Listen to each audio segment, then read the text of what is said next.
The first time I saw him, it was as if the air itself had shifted around me. The room smelled faintly of jasmine, and the sunlight spilled through the curtains in golden streaks that caught the dust in a way that made it look like tiny stars suspended midair. I remember noticing the way he held himself, quiet, almost hesitant, yet there was a strength in the curve of his shoulders, the way his fingers tapped absent-mindedly on the edge of the table. I was aware of my heartbeat, how it thrummed against my chest with a rhythm that felt foreign and unsettling. My thoughts were tangled, swirling between the life I had been told to lead and the unexpected stirrings that made me question every certainty I had clung to. We sat together in a corner of the living room, the silence stretching longer than it should have, but somehow it wasn't uncomfortable. It was charged like the calm before a storm, heavy with unspoken words. I found myself studying the lines of his face, the slight arch of his eyebrows, the way his eyes held a quiet depth, almost as if they had been carved from experience I couldn't yet understand. He spoke softly, choosing his words carefully, and each one landed with a weight I didn't anticipate. I felt seen in a way that was both exhilarating and frightening. It was as though someone had peeled back the layers I had built to protect myself, and had looked directly at the trembling heart beneath. There was a moment when he laughed, a small, almost shy sound, and it echoed through the space like wind, through an empty hall. It was disarming, and I realized I hadn't smiled like that in years, not fully, not freely. I could feel the tension in my shoulders ease slightly, though the unease in my chest remained, a stubborn shadow that refused to lift. My thoughts were a tangled web of duty, expectation, and an undeniable curiosity that made my pulse quicken. I was aware of every movement, the brush of his sleeve against mine, the way his voice dipped just enough to draw me in, the faint scent of sandal wood that clung to him and lingered long after he had left the room. As the day wore on, the small, seemingly insignificant gestures became monumental. The way he listened without judgment, the gentleness in the tilt of his head, the patience that radiated from him, it all painted a picture of a person who understood something I had long forgotten, the quiet, unspoken language of connection. And in that understanding, in the subtle warmth that seemed to wrap around me like a fragile thread of comfort, I felt a stirring that was hard to name. It was not just admiration, not just fascination. It was the delicate, terrifying awareness that life could shift in the smallest of moments, and that in those shifts, something extraordinary might quietly take root. Days passed, each one blending into the next, yet each encounter with him left an indelible mark on my mind. The simplest moments became charged with an intensity I hadn't anticipated. A glance held too long, a brush of hands that lingered just a heartbeat longer than it should. I found myself replaying these fragments over and over, each time noticing something new. The quiet hesitation before he spoke, the way his lips curved into a smile that felt both private and shared, the way his gaze could shift from curiosity to understanding in an instant.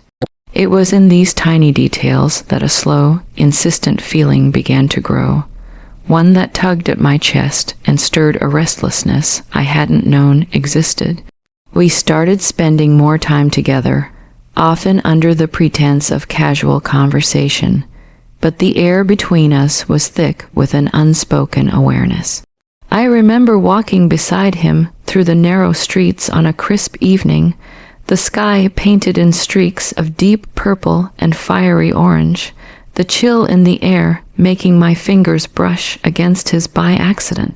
That accidental touch sent an unexpected shiver up my spine, and for a moment I felt suspended outside of time, caught between what was expected and what felt unbearably real. Words became unnecessary.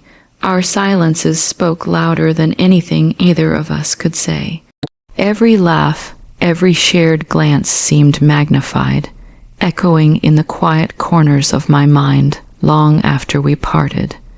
There were nights when I lay awake, staring at the ceiling, trying to untangle the emotions that had taken root so suddenly. I could feel the weight of every choice pressing against my ribs, the duality of my life pressing its fingers into my chest. I remembered the rules, the expectations, the life I was meant to lead, and yet in my chest there was a persistent, stubborn warmth that refused to be denied.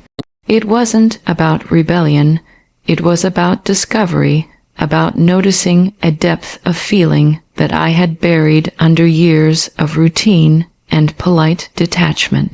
And with every passing day, the line between curiosity and something more became thinner, almost imperceptible, until it felt like the space between us was charged with a current that neither of us could fully control. One evening, as rain tapped gently against the windows and the scent of wet earth filled the room, we found ourselves talking about dreams, fears, and the quiet moments that had shaped us. His voice, steady and unhurried, seemed to peel away layers of thought I had long kept hidden, revealing vulnerabilities I wasn't sure I could trust anyone with. In that vulnerability, there was an intimacy that surprised me, not physical, not yet, but in the way our spirits seemed to brush against each other in the most delicate, human way. My heart ached with a mixture of longing and fear, a tension that made even the simplest gesture feel monumental. And in that ache, I realized that life had a way of presenting beauty and confusion simultaneously, weaving them together so intricately that one could not exist without the other. The days that followed were a delicate dance of proximity and restraint. Every encounter seemed to pulse with a quiet electricity, like the charged air before a storm that neither of us could name but both could feel. I remember one evening in particular, the sky bruised with the purple of twilight and the faint scent of rain lingering on the breeze. We walked in silence along the cobblestone path, the rhythmic click of our footsteps echoing in harmony, yet carrying the weight of unspoken tension. Each step felt heavier than the last, not with obligation, but with the awareness that the simple act of existing near him could unravel the careful composure I had tried so hard to maintain. The world around us seemed to blur, leaving only the immediacy of that moment, the quiet intimacy of two hearts hovering at the edge of something undefined. Inside, my mind was a storm of conflicting currents. I found myself questioning everything I had once believed about life, about connection, about the way emotions could thread through someone's soul without a single word being exchanged. There was a pull, magnetic and insistent, that drew me toward him in ways I hadn't anticipated, and yet with every inch of closeness came an echo of guilt, a whisper reminding me of the life I had been told to lead. And still, I could not turn away from the warmth that his presence offered, a gentle glow in a world that had recently felt so muted and gray. I noticed the subtle cues, the way he lingered on my words, the softness in his expression when he thought I wasn't watching, the way his laughter could fill the space with a light that felt almost tangible. It was a lesson in vulnerability, one that I hadn't realized I was ready to learn. One night, as we shared a quiet cup of tea by the window, the rain tapping against the glass like a fragile heartbeat, I saw him in a new light. Not just as someone whose presence unsettled me, but as a mirror reflecting my own desires, my own need for understanding and genuine connection. The conversation drifted to memories, to the little fractures and triumphs that had shaped us, and I felt a deep sense of recognition, as though our lives had intersected for a reason, I was only beginning to understand. Every glance, every subtle gesture carried layers of meaning that words could never capture, and I realized that intimacy could exist in 1,000 small ways, in the quiet attention we paid to each other, in the understanding that didn't need to be spoken aloud. By the end of that evening, a profound clarity settled within me, soft and persistent. Life had a way of teaching through moments that were both beautiful and unsettling, weaving together longing, awareness, and quiet revelation. I understood with a gentle ache that the depth of feeling I had discovered was not something to be dismissed, but something to honor in its complexity. It wasn't about right or wrong, nor about choices imposed by others. It was about the awakening of the heart, the realization that connection could touch the soul in ways that could not be planned or predicted.